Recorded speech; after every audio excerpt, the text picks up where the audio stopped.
पृथ्वी को क्षत्रिय विहीन कर देने वाले परशुराम ये कहां से आ गए? वो बहुत एग्रेसिव मोड में आए हैं, एकदम क्रोधाविष्ट सुलग रहे हैं, कब भक्त से जल जाएंगे इस भय से भयभीत। ऋषि मुनि सब देखे, सबने प्रणाम किया अपना गोत्र प्रवर उच्चारण करके। राजा दशरथ जी ने भी प्रणाम किया, राम लक्ष्मण जी ने भी प्रणाम किया और फिर बोलना प्रारंभ कर दिया। सुना है तुमने धनुष तोड़ा है, अच्छा है। अब ये सुन करके दशरथ जी हाथ जोड़ करके बोलने लगे, कृपा कीजिए मेरे बच्चों के प्राण पर कृपा कीजिए, हमारे बच्चों की जान बख्श दीजिए। दशरथ जी की बात को अनसुनी करके, इग्नोर करके परशुराम जी राम से ही बोलते रहे कि ये धनुष मेरे हाथ में है, तुमने उस धनुष को तोड़ दिया है तो इस धनुष को तुम उठाओ, और इस धनुष को जब उठा लोगे तो द्वंद्व युद्धम प्रदास्या, तब तुमको मैं द्वंद्व युद्ध दूंगा। द्वंद्व युद्ध, द्वंद्व युद्ध उसी को कहते हैं कि दोनों के साथ युद्ध हो, और दोनों में जब तक कोई एक युद्ध में मर न जाए पराजित हो करके, तब तक वह युद्ध समाप्त नहीं हो सकता है। द्वंद्व युद्ध, यह सुनते ही दशरथ जी घबरा गए। दशरथ जी घबरा गए। गोस्वामी जी के श्री विवाह प्रसंग में पिता का पुत्र के प्रति किस तरह का वात्सल्य है, घबराहट में, विवाह के प्रसंग में वह प्रकट नहीं हो पाया, क्योंकि जब परशुराम जी आए तो दशरथ जी थे ही नहीं। गोस्वामी जी के अनुसार, महर्षि वाल्मीकि के अनुसार मीठी चिट्ठी, खाटी मीठी चिट्ठी मिलने के बाद आए हैं, विवाह हुआ है, विदा कराकर ले जा रहे हैं तो पिताजी हैं, और पिताजी किस तरह घबरा रहे हैं, और पृथ्वी को 21 बार क्षत्रिय विहीन कर देने वाले परशुराम के क्रोध से परिचित है। हाथ जोड़ करके दशरथ जी ने कहा, सहस्राक्षे प्रतिज्ञाय शस्त्रम प्रक्षिप्तवानसी मम सर्वविनाशाय पुनः प्राप्तोसि भार्गव। हे भृगुनंदन भार्गव, परशुराम जी, देवराज इंद्र के सामने आपने प्रतिज्ञा करके शस्त्र परित्याग कर दिया था, लेकिन आज मेरा सर्वनाश करने के लिए फिर से आप आ गए। आप मेरे पुत्रों को मुक्त कीजिए इस कष्ट से, भय से। उनकी इन बातों को अनसुना करके परशुराम जी राम जी से ही बोलते रहे, राम जी से ही बोलते रहे। राम जी ने परशुराम जी की बात सुनना प्रारंभ किया, पूरी कहानी हुई। फिर राम जी ने परशुराम जी से कहा, क्या कहना है आपको? बोले, ये दोनों धनुष एक ही साथ निर्मित हुए थे। दिव्ये द्वे धनुषी छेते सहैव सुविनिर्मिते। दोनों धनुष साथ ही निर्मित हुए, जिसे एक को आपने भग्न किया और दूसरा आप लीजिए, धारण कीजिए, फिर हमारा आपका युद्ध होगा।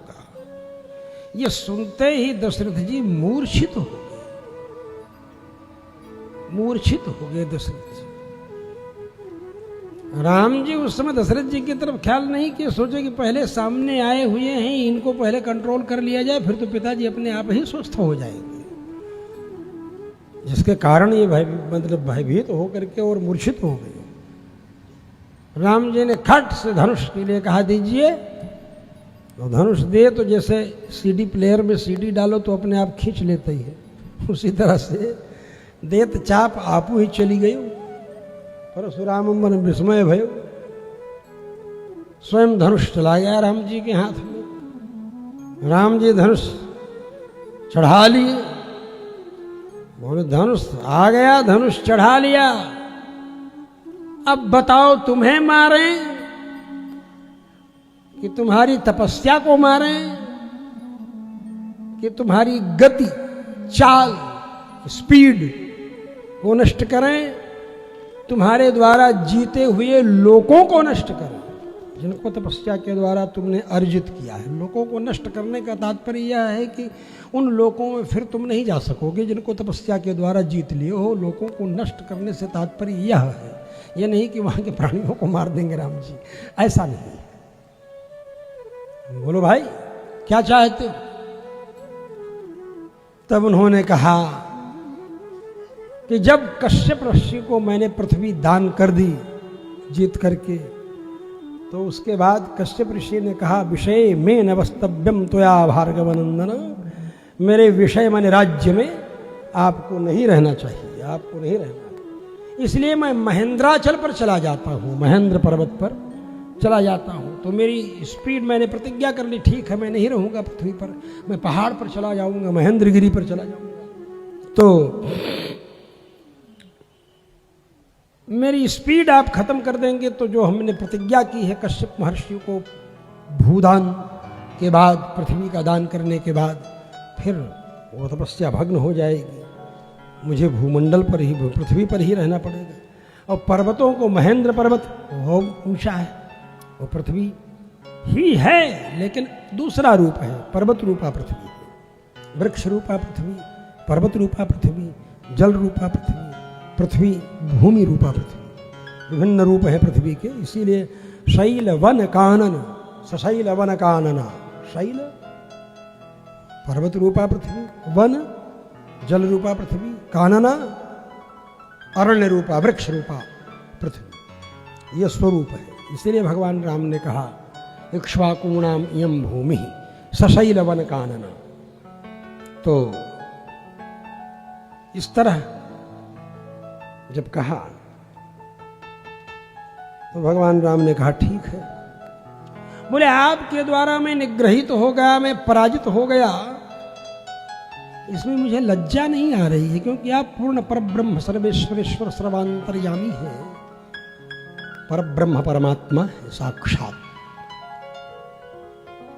इसलिए आपसे पराजित हो जाने में हमें कोई अपनी तौहीनी नहीं मालूम पड़ रही है कि हमारी कोई इंसल्ट हो गई, कोई बेइज्जती हो गई, ऐसा कुछ नहीं। आपसे तो सब पराजित हैं, हम पराजित हो गए तो कौन बड़ी भारी बात हो गई।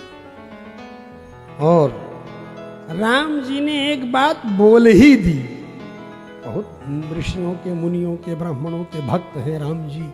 नमो ब्रह्मण्य देवाय विप्र प्रसादात् धरणीधरोहम, विप्र प्रसादात् कमलावरोहम, विप्र प्रसादात् अजिताजितोहम, विप्र प्रसादात् मम राम नाम।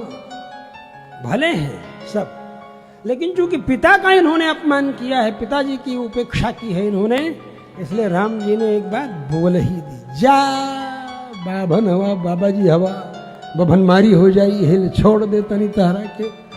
और विश्वामित्र जी कि तू संबंध में पर्व यही से और ही छोड़ देता नहीं, समझे, ये कहते हैं। मतलब बिल्कुल परशुराम जी की मलामत कर दिया। पिताजी का अपमान कैसे राम जी बर्दाश्त कर सकते? पिता धर्म पिता कर्म पिता ही परमं तपः, पितरि प्रीतिमापन्ने प्रीयन्ते सर्वदेवता। तो पिता की मर्यादा, पिता का अपमान राम जी कैसे बर्दाश्त कर सकते? इसलिए राम जी ने कहा कि जा बाबा जी हवा ही से छोड़ देते नहीं। ब्राह्मणों से पूज्यो में, मतलब भगवान राम का वचन है, ब्राह्मणों से पूज्यो में विश्वामित्र कृतेन च। ब्राह्मणों से पूज्यो में, ब्राह्मण हो इसलिए हमारे लिए पूज्य हो, पूज्य विप्र शील गुणहीना, गोस्वामी जी कहते हैं। इसलिए इस बात को स्पष्ट करते हैं। तो राम जी इसी बात को कहते हैं कि ब्राह्मणों सीति पूज्यो में, आप ब्राह्मण हैं इसलिए मेरे पूज्य हैं, कोई बात नहीं है। लेकिन विशेष करके विश्वामित्र कृतेन च, विश्वामित्र कृतेन च, हमारे जो बाबा थे उनके आप सार लगते हैं, इसलिए हम, मतलब विश्वामित्र जी संबंध करने के बाद इनके बाबा, जो परशुराम जी कह रहे हैं कि हमारे जो बाबा हैं उनके, परशुराम जी से कहते हैं कि, राम जी कहते हैं कि तुम्हारे जो बाबा थे जमदग्नि ऋषि के पिता ऋषिक जी, उनके हमारे विश्वामित्र गुरु जी सार लगते हैं। और विश्वामित्र गुरु जी के साथ ही हम आए थे विवाह कराने। विश्वामित्र तो विवाह करा करके चले गए थे, वहीं से अपनी जगह पर जो काम था उनका वो कर दिया। यहाँ वशिष्ठ जी थे और जाबाली गौतम आदि कश्यप आदि महर्षि सब थे ही, मतलब जो महामात्य थे राजा दशरथ जी के, और सब लोग थे। लेकिन विश्वामित्र जी वहीं से जा चुके थे। विवाह संपन्न होकर मिथिला से बारात अयोध्या के लिए चलिए, विश्वामित्र जी अपने राही चले, लोग अपने मार्ग में आ गए।